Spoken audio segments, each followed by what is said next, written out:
Hey, what's going on, guys? And welcome back to the picks. Let's do this damn thing. Had an absolutely killer day yesterday. We went 13-3. So to give you perspective, if you straight bet those at $100, you had $1,000 day yesterday. So shout out to you if you parlayed anything. Shout out to you. It was a great day yesterday. So literally, let's go through it quick. We took Siakam's over for points. He was basically there in the first half, a little tight towards the end, but we hit the number. We took Kevin Durant's over for points. Kevin Durant's over for rebounds. He cashed both of those. We took Niederhauser's over rebounds at 4.5. He got 5 in the first half and didn't grab a single board. Barely played the second half because he was getting cooked by Sengun. That was actually a really rough game to watch because I don't know what the hell the Clippers are doing. I literally have no idea. Kawhi was on track. They pull him with 6 minutes left, and then he doesn't come back in the game, and it was a close game. Under 10 points for like the last 3 minutes. So who knows what the hell happened there, but we missed the Kawhi over for points and rebounds, but we did cash on the Kawhi rebounds. I've been loving that line. It's like 5.5. Like, I absolutely think Kawhi's going to go out there and grab 6 boards. He's huge. He's strong. He bodies people, and he wants to put this team on his back right now.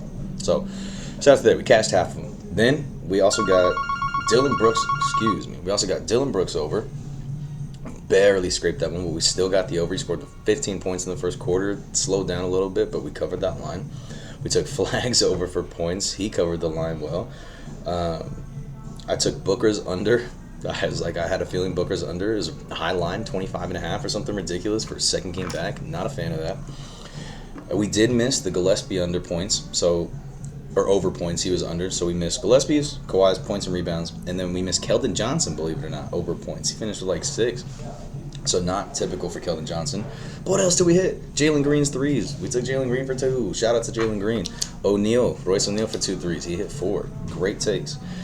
We also had Najee Marshall balled out. Took his over like 14.5. He finished with 30. And Luke Kennard. I got that line at 7.5 still. In the morning is when I got that line at 7.5. And then obviously Lakers didn't play anybody. They didn't play anybody. So no, Ayton picks Val doesn't count. Our OG pick doesn't count either because he didn't play. I told you I was having a weird feeling about Luka. I don't know why he was even on there. But yeah, no one played. So Luke Kennard's line rose to like 12.5, 13.5 by the time the game started. And he still finished with 14, but we covered the line, baby. So, man, 13-3 yesterday. Happy-ass day, great picks. Let's get into the slate today, guys. So, what do we have? Let's go to it. Ton of NBA games today. Ton of games going on. So, let's kick it off. Magic, Bucks. Paolo has murdered me this year. Like, straight up, I have not done anything well with Paolo. Every time I pick him under, he goes over. Every time I pick him over, he goes under. But we're going to ride it out, and here's why we're riding it out. His over today. 11 points in the last game. He only took 10 shots. 10 shots. Not typical. But anytime, for me, if you play basketball, ebbs and flows of the game, especially when you're playing a team back-to-back, those games are almost every time so drastically different with who scores, the ebbs and flows of the game. They just played 2 nights ago. Desmond Bane balled out. Desmond Bane's pretty damn consistent, though. But balled out 25. Anthony Black also played really well at 26. Banchero is due tonight on a back-to-back. Look for him to be more aggressive, especially in the first quarter. I'm liking his first quarter prop as well. But look for that line to absolutely be covered tonight. I think Banchero's going to do it for us. We're also going to rock with Franz. I like the 13.5 line. Like, if this was his line, a 95% hit rate. Now, coming back from that injury, hasn't played in over a month, minutes restriction a little bit, but I still like the line. 17 minutes, 14 points, great shooter, great scorer. I like the integration of him back into this team, but I love the line 13.5, so we're taking that line all day, every day at 13.5. Let's see what else we got for the Bucks. I do like Miles Turner's points and rebounds today. Super inconsistent, had a great little 4-game stretch where I'm pretty sure we covered this line. Yeah, covered this line really well. The reason I like his points and rebounds line, especially against Orlando, I just like this matchup. I'm not the biggest Wendell fan. I'm just not. Even though the Magic have a ton of size, I really like this matchup for Miles Turner. He is a little inconsistent, but a 5.5 line for rebounds. Like, yeah, he covered it last night, or 2 nights ago. So I fully expect him to cover that line again today. He really covered both. Let's see if that was the closing line. Yeah, 11.5. So line moved up 1 point today. But I still like the line. I like the look. I like the matchup. I'm also liking Kyle Kuzma's assist for one reason, and that's just because last game, Even though he didn't play as much as typical, nothing. And I'm telling you, bounce back games are real, especially against the same team. Not that this happens every time, but a lot of times if you take two teams that play back to backs or two nights apart and it's the same team, the box score is vastly different. It's almost like flipped. If, for example, it's like if Miles Turner scored all the points yesterday, I would be not putting anything on him, but he didn't. He had like a very low average game. So keep going. We're also taking the Cam Thomas over today. We're taking the Cam Thomas over today for the same dang reason. Didn't play too much in the Magic. Didn't shoot the ball particularly well against the Magic. New trade to the Bucks. Look for them to try and integrate him a little more. It's Cam Thomas. He's going to shoot the damn ball. That's all he does. So look for him to cover that line. And at 10.5, loving that line. So those are the picks for the Bucks Magic. Atlanta, Charlotte. God, this game's interesting. And this game's interesting for a couple of reasons. One, I hate this line. 24.5 is an atrocious line. I don't know why the hell that line is so high. A couple reasons probably why. The pace of the Hawks, they're a fast-paced team, second in the league. So look for more possessions. That's the issue. It's like when a team plays the Clippers, their lines come down 2 to 3 points because of the pace of the game. The opposite is true for the Hawks. The pace of the game is so high. And same for the Hornets. The Hornets play at a pretty fast pace too. Both these teams like to get out and run, get out and transition. But I don't like the 25-point line for Brandon Miller, only because, one, it's a high line. He hasn't hit that line very often. But two, that's not his typical numbers. Like if you go to here, 19.5 was his line. His line's around 20. So that's why I'm not a fan of this line. His line's typically around 20 consistently. And for some reason, it's so elevated because of the pace of the Hawks. You are more than welcome to take this line. I would not be mad at you if you took the line. I'm just personally not betting on this one. You know I love the Hornets. Hornets are my team when it comes to betting. But same with LaMelo and Con. Like LaMelo, we've taken that over a few times when it's 19.5 because I'm confident LaMelo can get 20 some nights. Not in here when he wasn't playing a lot of minutes, but especially recently. I don't like that line. I don't like that line whatsoever. Especially because anytime he crosses that line, he's putting up over 20 shots. 24, 24, 20, and 20. Outside of that, if he's not shooting the ball well, we're not getting there. And he'll get the shots up, especially recently. Back in these games is 2 hit or miss. But I don't like that 22.5. Now watch them, because the issue is against the Pistons. They all covered their lines. Miller, Ball, Knuckle, they all covered their overs for points. And so it's just so hard. Are they going to do that again back to back? I don't think so, but someone has to score, and someone's got to give a little bit. So would it surprise me truly if, come a slower third and fourth quarter when this game's competitive, if all three of them get close to that 20-plus line? Honestly, no, but I don't see all three of them scoring. And instead of guessing, I'd rather just not bet on it today. So instead of guessing who's going to score all these points, because what's the total on this? I mean, they have to score at least, it's like 66 points between the three of them. 67, I don't like that. So we're going to kind of sit this one out. I do always like Con's rebounds if this line is not over 6. Yeah, forget that. 6.5, not taking it. When it's 4.5, 5.5, I'll take that line all day. Taller guard, I mean, he gets in there. That's the thing, is he'll give you the opportunities. It's just, will he grab the rebounds? I'm not too positive on it. What I do like today, Jalen Johnson's over. Whether he plays or not, he cooks the Hornets. Absolutely cooks them. I love his points over. I love his assists over and his rebounds over today. So okay, we might just take them all. Literally wrecks this squad. Anytime. Like, what was that? 63? It's like 43 points, 11 boards, 9 assists. I like his overs today, especially if he plays. Even if he doesn't play, I'm taking Nickeil Alexander-Walker's over as well. I love that line. Like, why can't we get this line for other people? That 19.5, yeah, he clusters around 20, 19 to 22, but who gives a fuck? I love that line. His literally has the same line that LaMelo has, essentially. So I like the Nickeil Alexander-Walker pick. CJ's on my banned list. I don't give a damn if you dropped 38 the other night. You're on my banned list. Washington, Cleveland. I'm personally staying away from this game a couple reasons. Cleveland's trying to integrate James Harden. James Harden is not Darius Garland. And I'm not confident enough in how this team plays yet. I like Donovan Mitchell's. I don't even like Donovan Mitchell's line today. The only reason is because they're playing the Wizards. And the Wizards are too damn consistent. The blow the Nets out by like 30, then they'll lose by 30. And so they're just such an inconsistent team that I'm not confident enough as to which Wizards are going to show up tonight, which version of this team.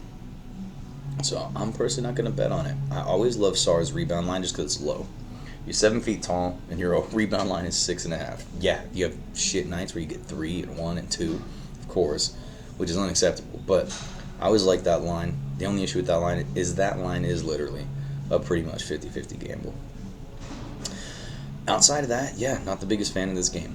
So, Indiana-Brooklyn, I feel exactly the same as I do about the other game. Don't really care for a lot of the bench players. Who knows what in the hell is going on with this lineup. Pacers are coming off a back-to-back. So who knows who's going to play truly. Looks like some people are out because J Huff's line's 13.5 when yesterday it was like 8.5. So not the biggest fan of this game either. No Cam Thomas, no Michael Porter Jr., no Pascal Siakam, no Nembhard, which are some of our staples. So we're not picking on this one. Chicago-Boston. Got a couple good picks for this game. We're taking the Vucevic over. You are crazy if you don't take this Vucevic over, and here's why. They're playing the Bulls, the team he just got traded from. He hated being there in Chicago. He absolutely hated being on that team. Free Vooch, and they did. So absolutely look for him to ball out in this matchup. Couple reasons why. Not only is he playing the Bulls, wants to get his get back. Look for them to integrate. The Celtics have not had a powerful, strong center really this whole year. I think Vooch definitely fills that role for them. And not only does he fill that role for them, but he still is barely integrated. He's played 2 games with them. And shots are still coming up 4 for 8 first game, then 5 of 13 for the second game. So look for him to get those shots up this time and at least make a couple. 1 for 6 on threes. We know Vooch is a good three-point shooter. I'm not concerned there. It's just, let's cover that line tonight. And I wholeheartedly believe he's going to cover this line. Against the team he just came from, he hates them. The team's trying to integrate him, get him his look still. Especially if a player gets traded and they have a weird kind of first 2 games, that always are going to have not a breakout game, but a solid game somewhere in that time period. So look for him to have that game tonight. And also look at Anthony Simons over. Same dang thing. Just got shipped to Boston this last year. Now he's back. Now he's in Chicago. I always like when a team plays the team they just got traded from. Little extra fire, a little extra motivation. I think they just want to do more genuinely. So we're taking Simons over, and we're taking the Vucevic over. Outside of that, not the biggest fan of this game. Jaylen Brown's line's always so high. And unless you're on a tear, like Kawhi Leonard's been on recently, I don't like to take that line. So 30 points is just high. You're just asking a lot to happen. And it's not like Jaylen Brown doesn't shoot the ball. Like, if I shot the ball 25 times, back-to-back games, like, that's just a lot of shots. That's a lot of shots you're expecting Jaylen Brown to take and make. I don't like gambling on that one. Detroit-Toronto, 2 picks for this game. We're going Brandon Ingram's over, mainly for a bounce-back game. He does not typically have a 13-point game or a poor game and then not bounce back, except for this one time. So, for example, he shot 12 shots this last game. He has not shot under 12 shots in over a month and 4 days. The last time he did that, he took 7 shots. 7 shots. So it's been over a month since he's taken less than 12. Do I think that he's going to have the exact same night he did against the Pacers? Absolutely not. Look for Brandon Ingram to score the ball a little bit more. Not that him and Scotty Barnes truly take turns, but they kind of take turns. Like, sometimes they both will hit over 20 together, but predominantly one is scoring just a little bit more. And look for that person to be Brandon Ingram against the Pistons. Great pull-up, great ISO player. Yes, Scotty Barnes is a great scorer, great athlete, but I like Brandon Ingram's chances in this game with the matchup a little better. I also really struggle with Cade Cunningham. Picking him is so hard for me, just like Banchero, just because it almost feels like, when does he want to play? And it's really hard to tell. This stretch of games, he was coming back from that injury, but like ever since then, it's just been so 50-50, like hit or miss. So you are more than welcome to take the Cade over points and rebounds, points and assists. Obviously, he's a great facilitator, a great athlete, but Cade Cunningham's just burned me a little too much recently, so I'm taking a step back on taking him. And I think those are most of the big picks. Knicks, Philly, good game. I do like VJ's over in this game. 2 bad games in a row. And even last game, he got his shots up 3 for 13. Do not expect him to shoot 3 for 13 again tonight. I expect him, if he gets those shots up, expect him to make quite a few of them. Now, the one hurdle, no Joel Embiid last game. So you could potentially look at that and say, oh, we got those extra shots up because of Embiid not playing. But Embiid's still listed as questionable tonight. I like the look. I like the read. Maxey and Embiid's points are just so high, and coming off such high-scoring games, I'm not necessarily liking them to maintain that. Is what I'm trying to say. So I like VJ's over for this game. Also, too, OG's not playing. Tragic. I really was hoping OG was going to play tonight. But I will tell you this. Back-to-backs, I never like... Let me give you an example. Let's go back to Cade Cunningham real quick. So we go to Cade Cunningham. Back-to-back right here. 30 points, 10 of 21 shooting. Next night, back-to-back against the Knicks, 4 of 11. Doesn't get the shots up. And okay, in fairness, they blew them out. That's right. They were up by like 40 in the very beginning. So take that with a grain of salt. I take that one back. I was going to give you a comparison on why I don't like players on back-to-back nights and use that as an example. I lied. But I still feel this way. I don't think Jalen Brunson is going to hit that 27 points tonight. I just don't. 2 phenomenal games, 12 for 21, 15 for 31. Look at those shots. 31 shots is crazy. I just don't think it's going to happen tonight. I think they're going to move the ball a little more. I think some of the bench players are going to score a little bit more.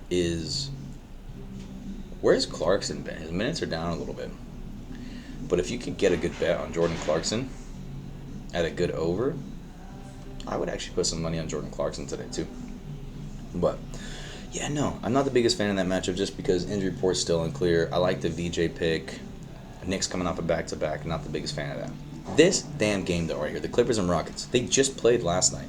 And it was some BS is what it was. I was so agitated watching this game because Kawhi was absolutely on pace to score his points, and they pulled him out of the game with 6 minutes left for no goddamn reason. No reason. Like, literally, him and KD were, like, right neck and neck at, like, 22, 21, and then they both, like, hit 24, and it was, like, once they hit 24, Kawhi was, like, they just pulled him.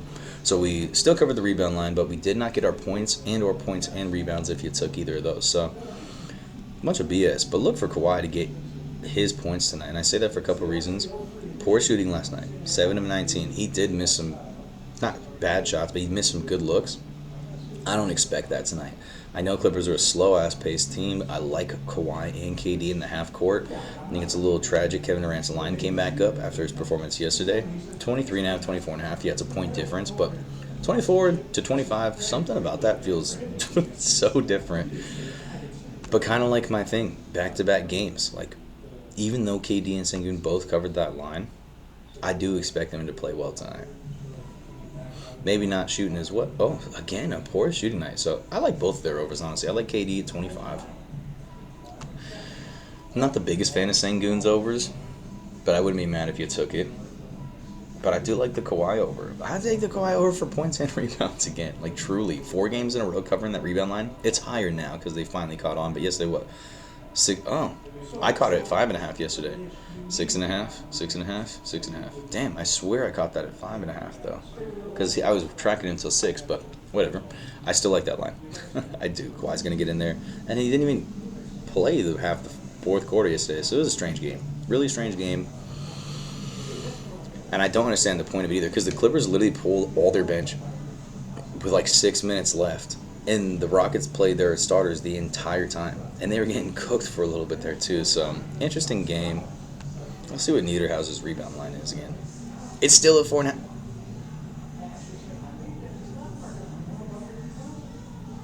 Okay, I was going to say, I was like, wait, did he not cover that line for us yesterday? Okay, he did. I was like, oh, shit. No. I don't know. Niederhauser's hit or miss for me. I was watching him get cooked by Sengun last night. Absolutely just wrecked. He barely played, like literally barely played. He barely grabbed defense. He was getting boxed out by everybody in the second half. Like, it was just kind of embarrassing. I get why they benched him. So, Niederhauser, you're like one more bad game away from being on my blocked list. And oh my gosh, there's so many damn games today. Pelicans, Heat. You know I love the Trey Murphy line. Always love the Trey Murphy line just because he shoots the damn ball so much. I don't like it at 22.5 though. That's some BS.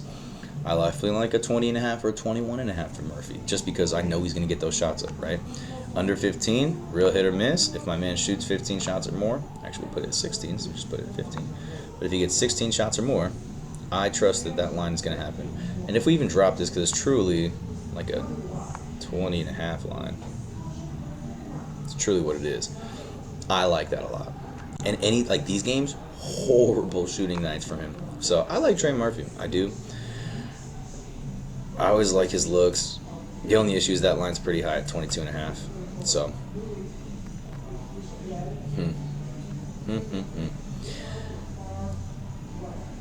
Tricky pick.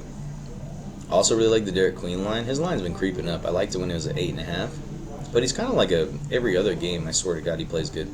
Look for him to spread the floor a little bit with Bam. But Bam's also a great defender. So honestly, not too positive with these picks.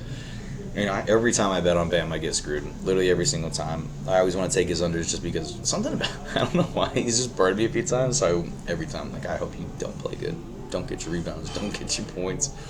But I do like Bam's line a little bit. Good matchup. Pelicans are a weird team because like they'll stay in the game, and a lot of teams get stats on them. So not a bad look there. Portland, Minnesota. Is it bad that I just don't give a fuck about this game? Like, at all? We're skipping this game. Thunder Suns, though. Man. If you guys were following yesterday, we cooked. Cooked, baby! Ugh, with our Suns picks. My goodness. We literally were killing it. I mean, I took Devin Booker's under because that line was stupid high. Took Dylan Brooks over. Gillespie's over, killed us. But, like, Jalen Green hit his threes. Royce O'Neal hit his threes. Mark Williams finished with 12. I liked it yesterday. Now, today, expect a much slower pace game. Much slower pace. I actually really like Devin Booker's over today. Mainly because he's a better scorer. He's the best scorer on the team. Absolutely. Coming back from that injury, or coming back from some time off, 2 weeks in particular. Look for him to get his shots up, and look for him to shoot the ball more efficiently. 7 of 16 yesterday, 5 of 12 first day back. Yes, are the Thunder the best defensive team in the league? 100%. Do I really give a damn? No. All-star Devin Booker is absolutely going to cover that 22.5 line. I feel like he's literally going to finish the game with 23. Now, he's either going to score 23 to 27 or just drop 40. No doubt in my mind. I am not taking the Dylan Brooks over today, even though I would not be mad at you for doing it. He's just been so damn consistent. I think with D-Book coming back, he's kind of realized that Brooks has carried, really stepped up, and really taken control of this team. He's just such a good... I don't know. I feel like the perspective on Dylan Brooks has really changed. I personally liked him in Houston. I liked him in Memphis. I liked him at Oregon, too. Yeah, he's a little prick sometimes, but I like it. And so I wouldn't even be mad if he took that. I'm not expecting Royce O'Neal to hit some threes tonight, though, if you want to take his under for threes. Basically, I'm taking the opposite. Like, look for Gillespie to get his points tonight. Look for Royce O'Neal to miss some threes. Mark Williams is 50-50 in my eyes. I don't know if I'm taking that line. I might at 10. I actually might take that 10 line. D-Book's going to be over. So almost like the exact opposite of yesterday. I just think the game's going to be a little different. I don't see O'Neal getting those shots up or making his shots. OKC's a great perimeter defense. So just a very different game than the one they played last night against the Mavericks. And I don't expect the Suns to win tonight either. Would it surprise me if they do? No, but I don't have them winning this game. So I like the D-Book, so Devin Booker over. I like the Dylan Brooks, so so torn on it, honestly. Dylan Brooks. Mainly because I've taken his over like 9 games in a row, and he's covered that line, so I've been so happy. So I just feel like something's got to give, and I feel like tonight might be the night that something gives. Is that all of them for the day? Damn. Kings and Jazz. So many games today. Holy crap. Well, Kings and Jazz. Kings piss me the fuck off, dude. They have not been playing people in the fourth quarter. So if you make a bet on the Kings, you're essentially like, what are they going to do in the first 3 quarters? And it's kind of frustrating. It's honestly frustrating as hell to watch. Like, I needed DeMar the other day. He was stuck at 13 against the Cavs. I think that was the game where he just didn't even play. He just didn't even put him back in. So, definitely frustrating there. But I like the 16.5 line. We're taking it today. I think he's going to shoot the ball more. I think he's going to get those shots up. I think he's going to score today. I think he's just pissed. They've lost, 13 games in a row. It's abysmal. So, look for DeMar to cover that line today. It's also lower. It's not his typical 18 to 20 line. So I like the line a lot. Collier, he plays a goddamn ton of minutes. So look at him also. I like the assist line only because he does play the minutes, but 10.5's out there. To say anyone's going to be double digits points and or assists, I feel like is always a fairly out there pick, is what I'll say. And then Ace Bailey's done as well with his points and rebounds too. I always like that 4.5 line, especially against I'm gonna say trash team like the Kings. I like that line. Take the line if you want it. And baby, I believe that's it. Oh my God, no, there's another fucking game. I'm gonna be honest. Jokic, let's see what we got. The Grizzlies are such a trash team. I don't like anyone's line in this. The only thing I would probably take in this is actually Jokic's under. And that's just simply because I feel like they're going to blow them out. And I hate the Grizzlies are trash. But that's even if Jokic and Murray play. So we shall see, to be honest. But we're going to leave that game untouched. Holy shit, there's just more. I thought I looked through all the games and I swore this one was at least tomorrow. But, alright, Warriors, Spurs, Pods can't shoot, save his life. Just kidding, he shoots sometimes pretty well. But what are we taking for Pods? Always love the assist line. 4 assists. Boy, go out there and give me 4 assists. So we're taking Pods' assist line. Wemby just dropped 40 last night. Shit pissed me off. Only because no one played for the Lakers. And, of course, the one time no one plays for the Lakers, he balls out. But anytime the superstars are playing, he just scores 16. So, and it's a back-to-back. I do not expect Wemby to go out there and just drop another 40-piece. I don't even expect Wemby to cover this line, to be honest with you. Look for everyone else to get a little bit more shots. Love Keldon Johnson's line like always. 2 days in a row he didn't cover the line, didn't even get double digits. Look for Keldon Johnson to do that. He has not once this season had that back-to-back. Or 3 games in a row. I lied. He's done it twice. I hesitated too. I was like, shoot. But no, I just feel like it's a bounce back game. He's a great player, great backup guy. I think he's going to come in. I think he's going to score 12 points. Finished with 6 yesterday off poor shooting, too. 3 for 10. Come on, baby. We're covering that. So, well, there's your picks today, guys. A ton of games. My goodness, what a massive slate of games. So, tons of games, tons of opportunities. Make sure you guys do your own research. Also, remember, too, NBA has ebbs and flows. So if you just have 10 favorite players you're going to go bet on today that you always bet on, be careful. Make sure to do your own research. Watch some other videos. Check the injury reports. Actually watch some games too. Like, that is the hardest part of trying to do this, is watching all the games. Because there's so many games that it's impossible. And even if you were just to watch the NBA highlights of it, like tonight, 10 games at least, it's like you're going to spend almost 2 hours just watching highlights of the games to get a recap. So do some research, find your players, people that you guys really like, and keep killing the game. Let's go make some extra money tonight, guys. Love you all. Peace.